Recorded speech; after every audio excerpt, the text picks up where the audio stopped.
Namaste, everyone. Michele Granberg here. Welcome to another episode of Positive Energy, bringing enlightening television for your evolving soul. On this show, we're talking about animal rights. Most likely, you consider yourself to be an animal lover, just like me.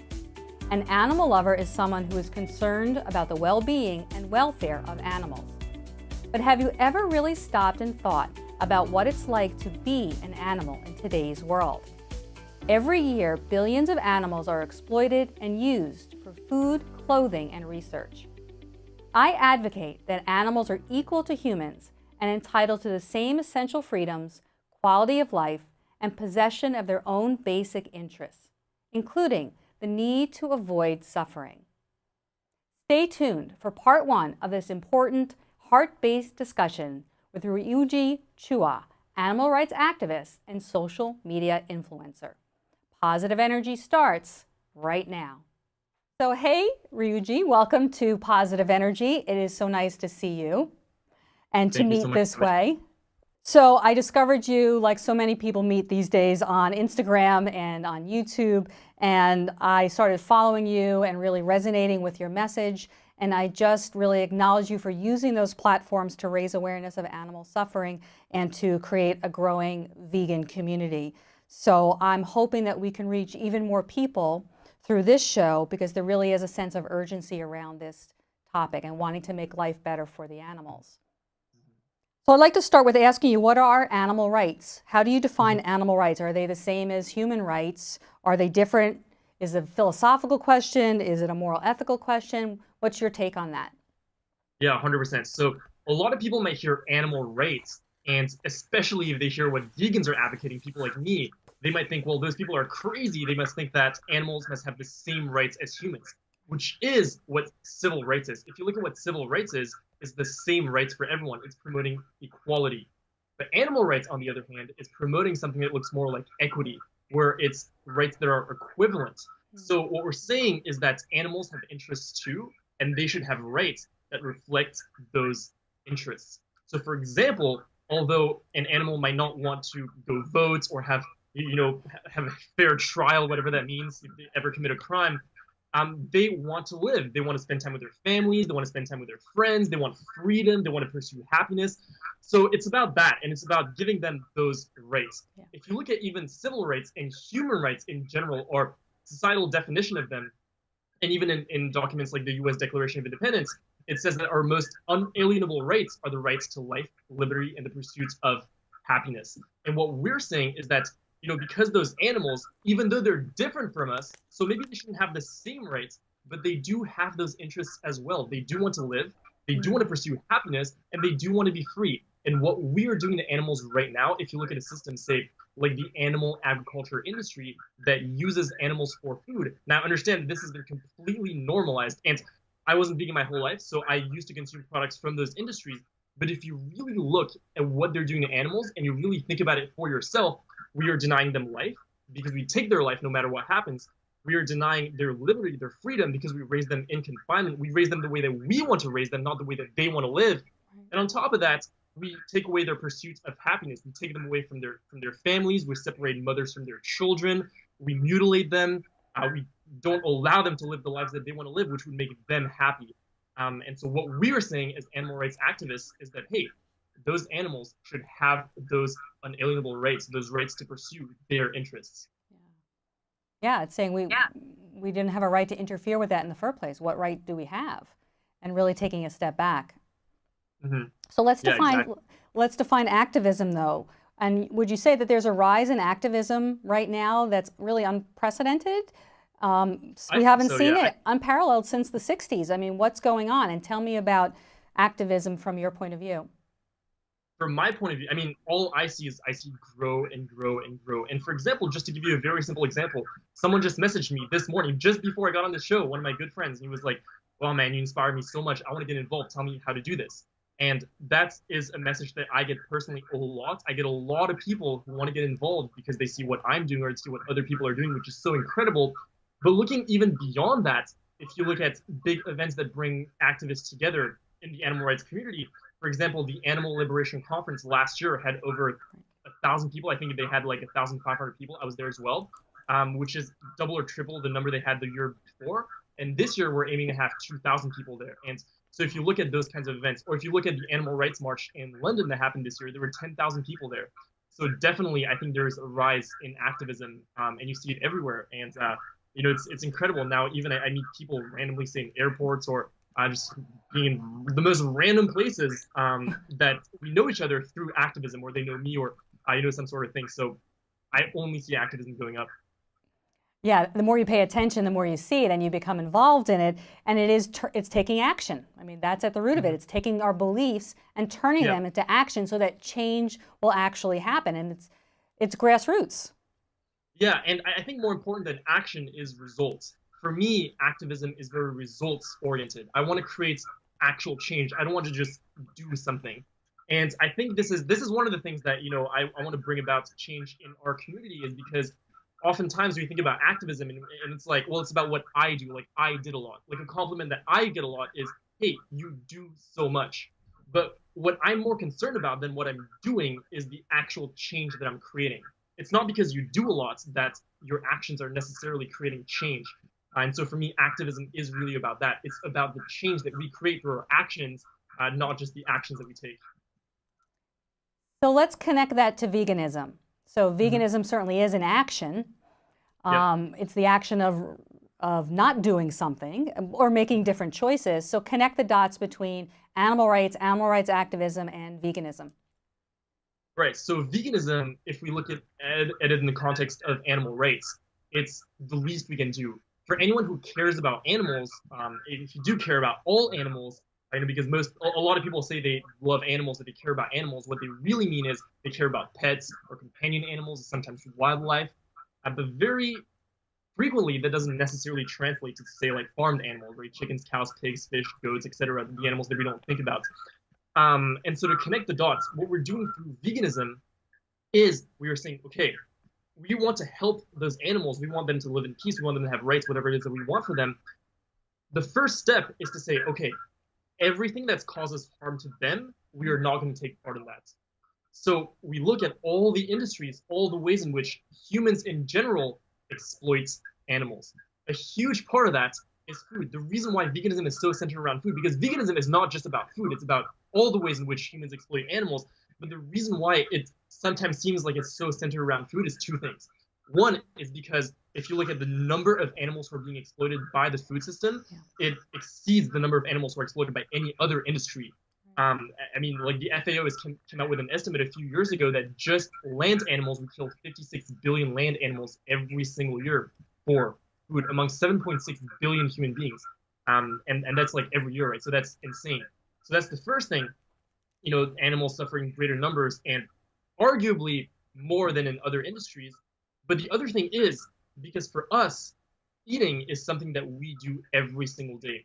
For many of us, we eat 2-3 times a day. It's just like, it's a ritual. Everyone does it. And so that's why it's so centered around that. But veganism is saying, you know what? Even for something as simple as eating food that we all do, there is a way we can do that we can either choose to not harm animals, or we can choose to harm animals. Because even though eating something like, say, a burger or even a cake with milk or eggs in it, that seems like an innocent act, because by the time we eat it, it's like either packaged in the supermarket, it's on a plate in a restaurant.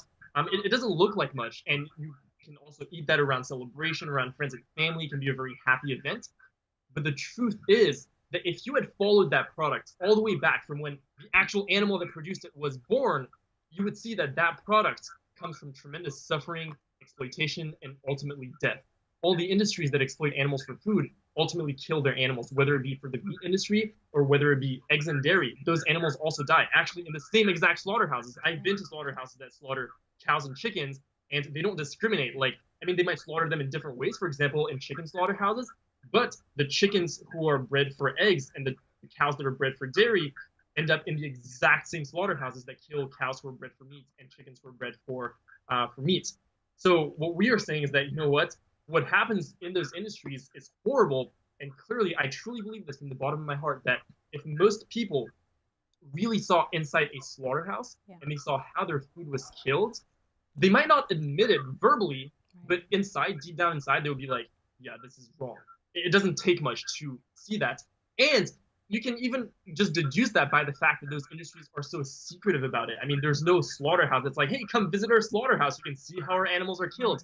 Because there is no magical slaughterhouse anywhere that animals are euthanized. They're happy to go. They have smiles on their faces. They're like, come kill me. I can't wait to be a burger. Like, it just doesn't exist.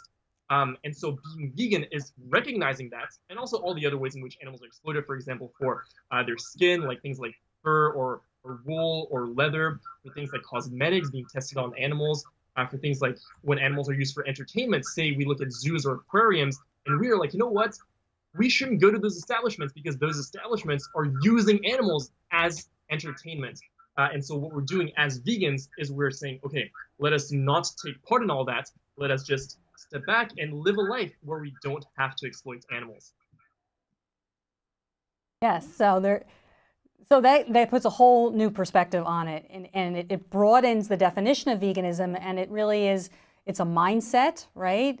It's a philosophy, it's action, but it's also about the way we treat animals. So when I talk to people about veganism, there's a lot of misconceptions. Can you clear up some of what do you hear are the biggest misconceptions that people say to you in terms of, you know, when they're thinking mostly about themselves? When you talk about veganism, people go right to me. How does that affect me? And they don't really think about it. The first thing out of their mouth is not thinking about the animals. So what are some of the top arguments or debates that you tend to get for not going vegan?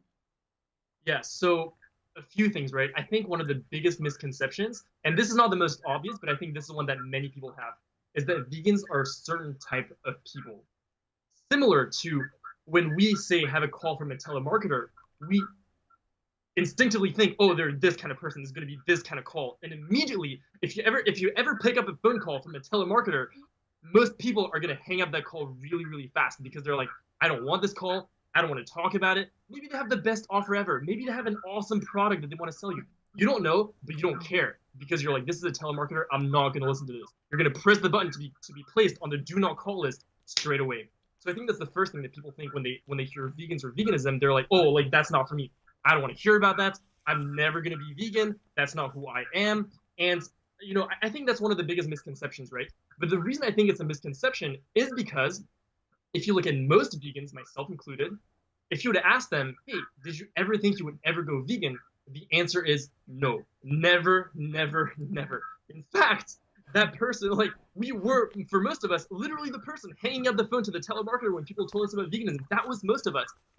Because that's just, like I said, a huge misconception, right? So for vegans, we are not a different type of people. We are just people who have looked at reality. We have faced what the world actually looks like. We have looked at our own values. We have looked at what's right or wrong, and we have made an independent decision after thinking about issues like animal rights from a critical standpoint without buying into the societal narrative of what veganism is. So that's really what veganism is. So there's not a certain type of person who's vegan. And literally, the vegan community is one of the most diverse communities I've ever encountered in my entire life. So I think that's the first big misconception that, oh, vegans are this type of people, and I am not that type of person. People like to box people and put them in categories, makes it simpler for them. Exactly right, because even for me, if I look at myself before I was a vegan, my argument against veganism could have been something as simple as, well, you know what? I don't identify with the type of person who would be vegan, so I'm just never going to go vegan. Like, nothing else matters beyond that. So I think that's a huge misconception. Now, the second misconception, and this is the huge one, is that vegans are unhealthy. That somehow, if we cut animal products from our diets, we are not able to get all the nutrients that we need. And people often say the vitamins and minerals, right? Like, as if like there are a lot of vitamins and minerals that we can only get from animal products. The fact of the matter is that's simply not true. If you look at the biggest bodies of research on this topic, you can look at the Academy of Nutrition and Dietetics. They are the largest organization of nutritional professionals in the world. They've put out a statement, I think in 2016, a few years back, that a properly planned vegan diet is adequate for all stages of life, including pregnancy, including infancy. So this idea that we can't live on a plant-based diet is simply not true. You can also look at real-life examples of that, right? So look at someone like Dr. Ellsworth Wareham, who lived up to 104 years old. He passed away recently, bless his heart. He was a surgeon for many, many years. He's been vegan for over 50 years, and you can watch interviews of him at 98, 99, 100 years old, literally talking about how he still mows his lawn, about how he still drives his car, about how he's like super sharp. And he attributes that to eating a plant-based diet. You can look at pro athletes, bodybuilders, strongmen. I mean, the list goes on and on and on of people who are healthy on a vegan diet. So we can get all our nutrients from plant-based sources. If you want to think about it, even from a logical standpoint, we think that we can only get nutrients, certain nutrients from animals, right? The biggest one that people think is protein. We can only get protein from animal products. Well, let's think about that for a second. If we get protein from a cow, where is that cow getting her protein? That cow is getting her protein by eating plants. So we can also go directly to the source. If you look at what protein is, it's amino acids. There is no amino acid that is found in animal protein that we can't find in plant proteins, right? So I think the biggest misconception, and the reason why this misconception exists, it's a similar thing to our preconceived notion of vegan, similar to telemarketer, is because in society there are just these stories. There are these stories that we're told since birth that we have to eat meat to get protein, we have to drink milk to have calcium. In fact, my mom told me this when I was young. She was like, you should probably drink cow's milk if you want to grow taller, if you want to get calcium. That's a story that I grew up with. And what we have to ask ourselves is, why do we believe that? Do we believe that because we've actually read studies on this? Do we believe that because we have actually researched this and look at what scientists say? Or do we believe this simply because that's what everyone has been telling us since birth? And for me, I know that the answer is, well, I was just told this ever since I was born. That's why, I thought that, well, if I don't eat these products, maybe I'll be unhealthy. And that's what my parents thought, actually, when I first went vegan, right? Like a lot of people. But it's simply not true. You can get so many, like all the nutrients you need from plants. And even if you think about it further, this is something I've been fascinated by lately, right? Because people think that a vegan diet is restrictive. I think that's the third biggest misconception, is that veganism is a sacrifice. It's like, oh my, like I have to give up this whole part of my life. It's almost like people like giving up certain foods to go vegan for people. It's like, oh my God, it's like I have to live without a house or something. That's literally what it feels like, right? And what I think is so fascinating about that is that if you look at non-vegan products, non-vegan foods, what it is, it's basically 3 or 4 or 5 dead animals and the secretions of some of those animals.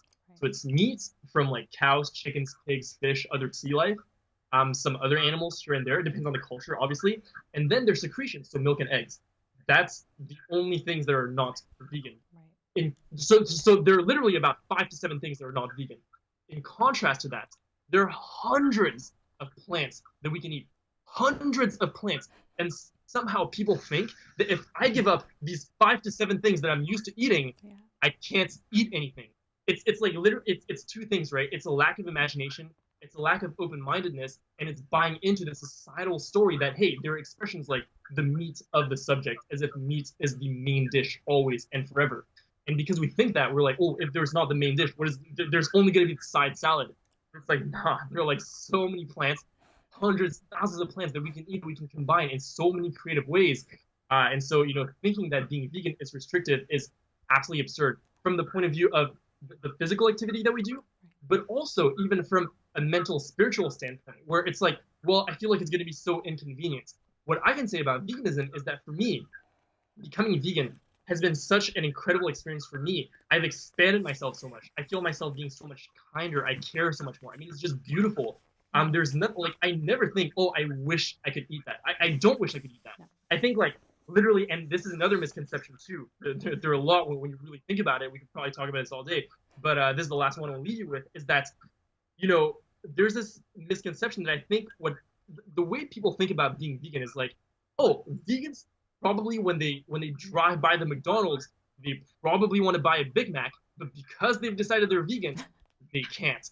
They probably go by the steakhouse and smell the steak, and they're like, wow, I wish I could eat that. But they can't because they've decided they're vegan.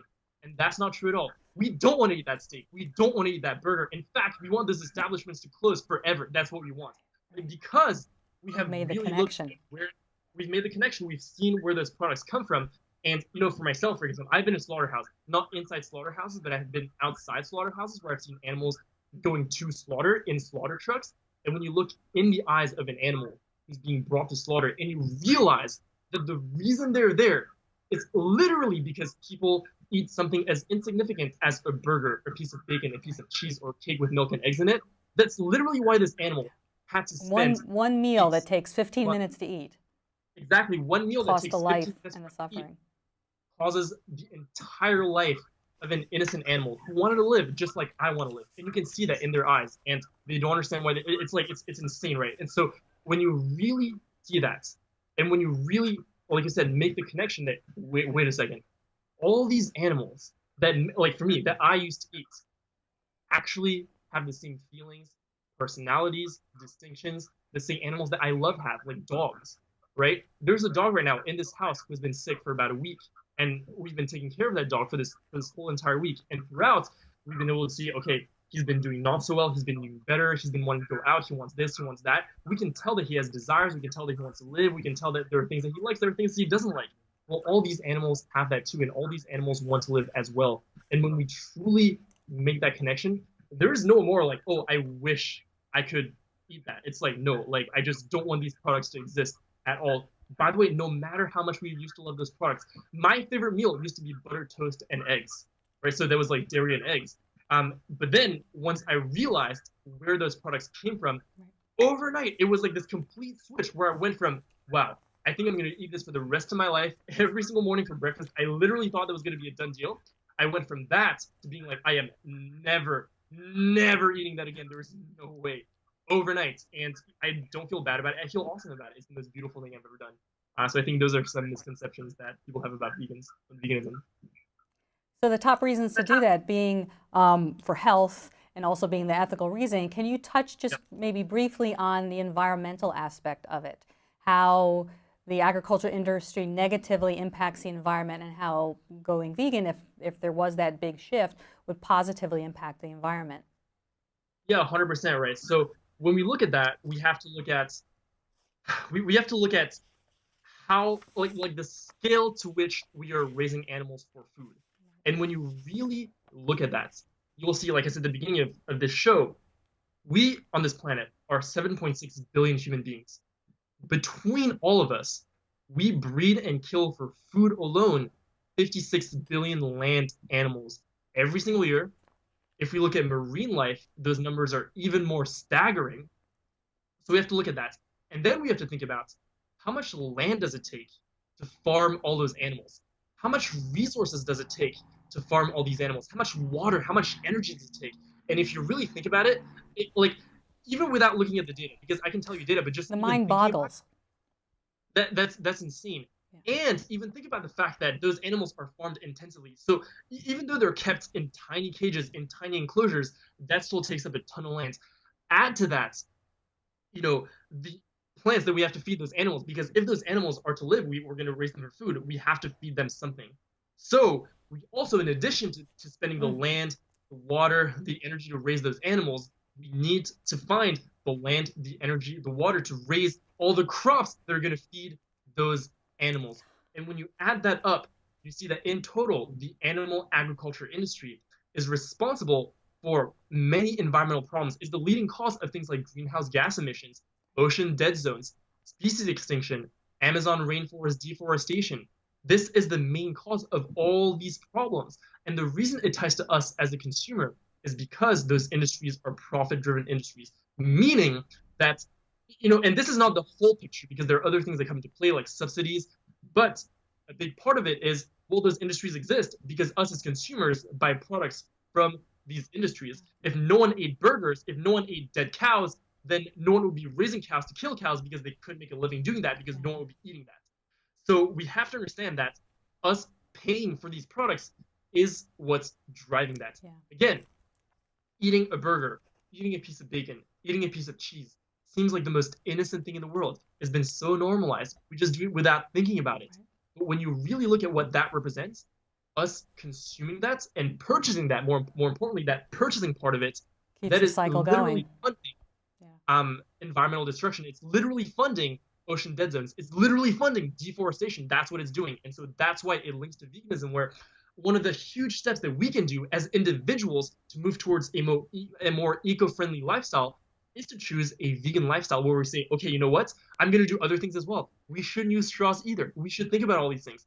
But if we cut out all animal products, we cut out a significant amount of environmental damage that we contribute to. It's common sense. It makes complete common sense to me, and it breaks my heart, and I know it breaks your heart, and the idea that we're breeding these animals into existence just to kill them, and all that goes into that, the vastness and the scope of what we're talking about, right? So we're almost at the end of this show, but leave us on a note of hope. What's your most hopeful message that you can offer to people who are listening, who are vegans, who might become vegans, who are just concerned about animals and this topic? Give us a short, hopeful message. I think the hopeful message for me is that we never know what's going to happen in history. We can't predict the future. But that being the case, we can choose what kind of future we want to create. If you look at this movement right now, it is one of the fastest growing movements in the world. I see it myself, where I see new people every single day being like, you know what, this makes complete sense. I'm going to go vegan right now. It happens all the time. If you look at Veganuary this year, that's a program where people go vegan for the month of January to try veganism.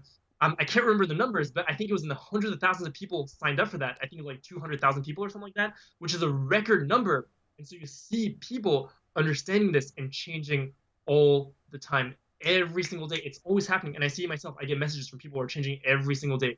So this is a movement that is actually happening. If we all come together and we all make those individual choices, we can 100% create a world that has peace for animals, where the environment is not being destroyed, where we really live in a way that's win-win with our earth, with the other animals, and with the other people who are in the world as well. I'm counting on that. That's why I'm here. That's why you're here. So that is indeed hopeful. Let's do this. We got to do it together. And, hashtag go vegan. So we're going to keep talking because there really is a lot, even more to talk about around this topic, so much. So thank you for that final thought and all the work that you are doing in the world.